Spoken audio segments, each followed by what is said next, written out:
মহান শহীদ দিবস ও আন্তর্জাতিক মাতৃভাষা দিবসে ভাষা সংগ্রামীদের প্রতি শ্রদ্ধা জানাতে প্রস্তুত জাতি। এরই মধ্যে কেন্দ্রীয় শহীদ মিনার সহ পুরো ঢাকা বিশ্ববিদ্যালয় এলাকায় নেওয়া হয়েছে বিশেষ নিরাপত্তা ব্যবস্থা।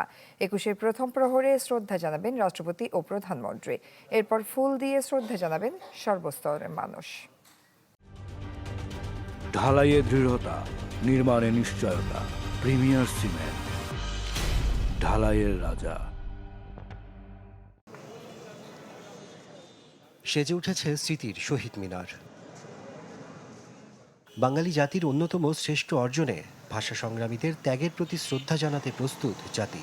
কেন্দ্রীয় শহীদ মিনার বেদির আলপনা, দেয়াল লিখন আর ফাগুনের আগুনরঙা ফুল সব মিলে তৈরি হয়েছে ভিন্ন আবহ। প্রতি বছরের মতো এবারও ঢাকা বিশ্ববিদ্যালয়ের চারুকলা বিভাগের শিক্ষার্থীরা সাজিয়ে তুলেছেন এ আয়োজন। যে 52-র পরে যে এত জেনারেশন আসছে যুগের পর, তারা হয়তো এই আলপনাটাকে উপলক্ষ করে বা এই যে একটা ফেস্টিভ মুডে আছে সেটাকে উপলক্ষ করেই তারা নতুন প্রজন্ম তাদেরকে আবারও কানেক্ট করতে পারছে। আমাদের আলপনাগুলো এখন কালারফুল হবে, হোয়াইট বেজের উপর লাল, নীল, হলুদ এই তিনটা কালারে একদম বর্ণিল সাজবে আমাদের আলপনাগুলো। আগামী প্রজন্ম যেন এই ধারাবাহিকতা অব্যাহত রাখে এবং তাদের যে শ্রদ্ধাবোধের জায়গাটা তারাও যেন একইভাবে অক্ষুণ্ণ থাকে তাদের মনের মধ্যে। নিরাপত্তার অংশ হিসেবে সন্ধ্যার পর থেকে ঢাকা বিশ্ববিদ্যালয় এলাকায় সর্বসাধারণের প্রবেশে কড়াকড়ি আরোপ করা হবে। ২১-এর প্রথম প্রহরে কেন্দ্রীয় শহীদ মিনারে ভাষা শহীদদের প্রতি শ্রদ্ধা জানাবেন রাষ্ট্রপতি ও প্রধানমন্ত্রী। এরপর উন্মুক্ত হবে সর্বসাধারণের জন্য।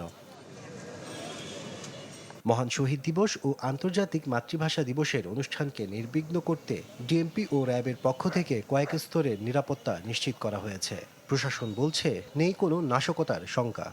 আমাদের নিরাপত্তা ব্যবস্থা পুরো ঢাকা শহর নিয়ে এবং পুরো ঢাকা শহরকে আমরা সিকিউর রাখার জন্য সকল সময় চেষ্টা করি। আমাদের bomb disposal team stand by থাকবে। এছাড়া পুরো এলাকাটাকে আমরা ৬৪টি ক্যামেরার মাধ্যমে এটা আপনার সিসিটিভির আওতায় নিয়ে এসেছি। পুলিশ ও র্যাবের পক্ষ থেকে আরও জানানো হয়, নির্বাচনে যেমন আইন শৃঙ্খলা ব্যত্যয় হয়নি, ২১শে ফেব্রুয়ারি তো হবে না।